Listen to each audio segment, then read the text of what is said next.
Hello, actors. It's Noel from the Actors Feedback Forum, and today we're going to be talking about typecasting.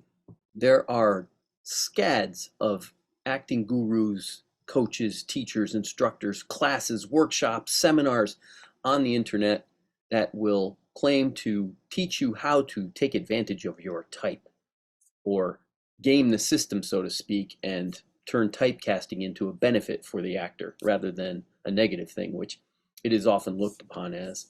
What is typecasting exactly?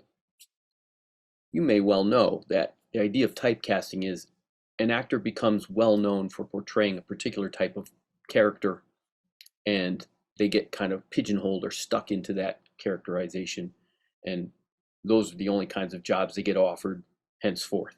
So if they become really famous playing someone like Gomer Pyle, for instance, using a goofy voice and being funny, then Jim Nabors can't play a serious role after that because he's become so well known as the goofy, silly Gomer Pyle. Or if someone gets well known playing a cop or a doctor, or they get well known for romantic comedies, or they get well known for playing a dramatic guy or an action adventure hero. Take Arnold Schwarzenegger, for example, trying to break out of his action hero role and do comedies. It was difficult for him to become a comedic actor after so many years of, "I'll be back." One of the things that all these acting gurus and teachers and coaches will stress to the new actors that are attempting to break into the acting business is that typecasting can be a good thing, and it's something that you want to try to learn how to do. Know your type is the common advice that you hear all the time. Know your type. Well, like many of you who are watching me right now, I have been a lifelong artist. I grew up drawing comic books and working with clay for sculpture and doing paintings, and I dabbled in jewelry making, and I even attempted, when I was still very young, to be a filmmaker with the cool little video camera that was gifted to me one year. So I have always been a creative person, and in all the instruction I ever received from any of my art teachers over the years, the main lesson was think outside the box. That has become a cliched phrase because it is so very true, especially for a creative individual, especially for creative individuals who want to earn a living as an artist. It's important to think outside the box, to avoid parameters, to avoid restrictions, to avoid limitations, and to just let your imagination run wild and think about things that other folks might never ponder. Because it's our job to make the impossible seem possible, to make the future seem now, to make the past seem present. We're the dreamers of the dreams, right? So, why is it that actors, one of the most creative industries in the world, one of the most creative occupations we can ever hope for, acting, why is it that actors are constantly being advised to think within the box? It doesn't make sense to me that we would want to limit ourselves in terms of our acting abilities, our acting preferences, our acting capabilities.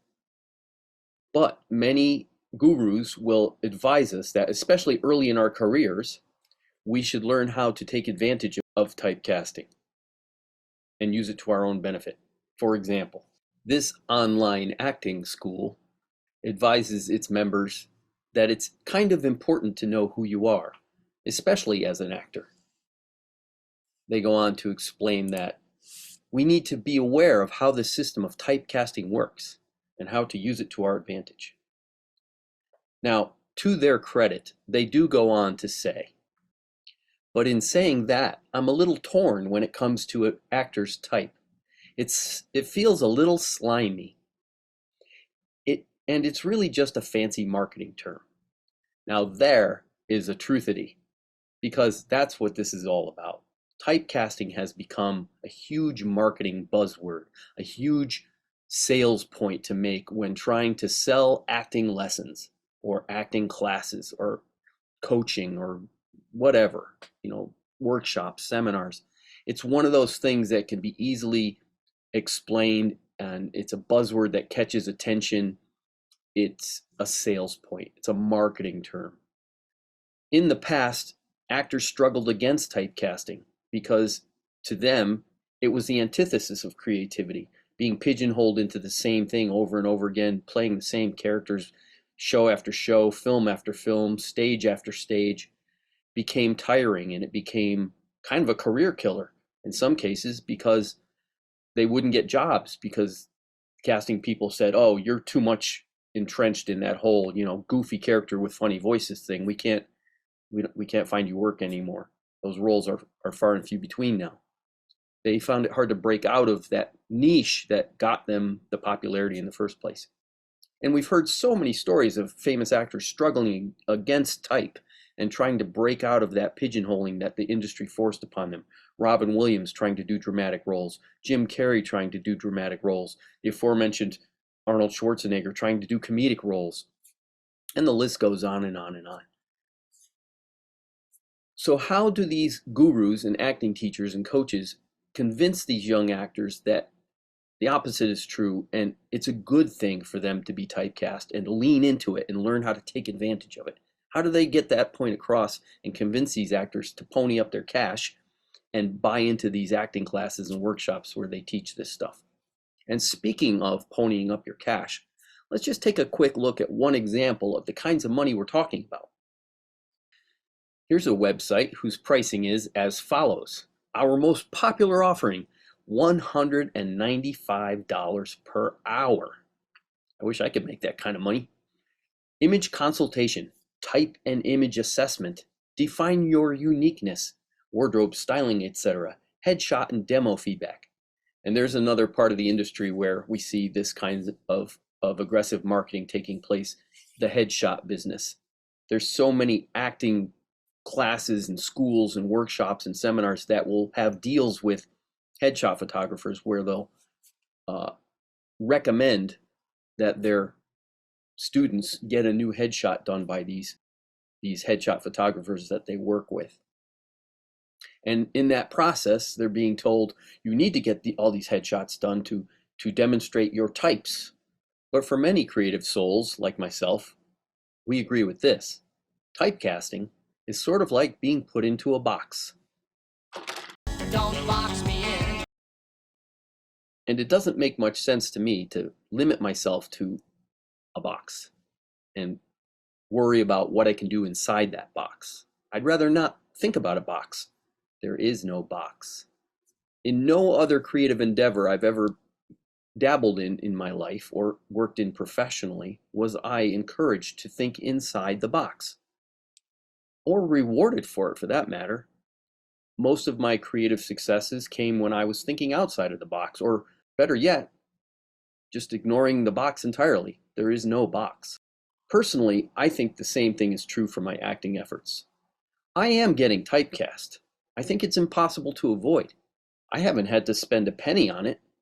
I haven't had to learn how to do it, or lean into it, or take advantage of it. It's been happening to me without my say-so.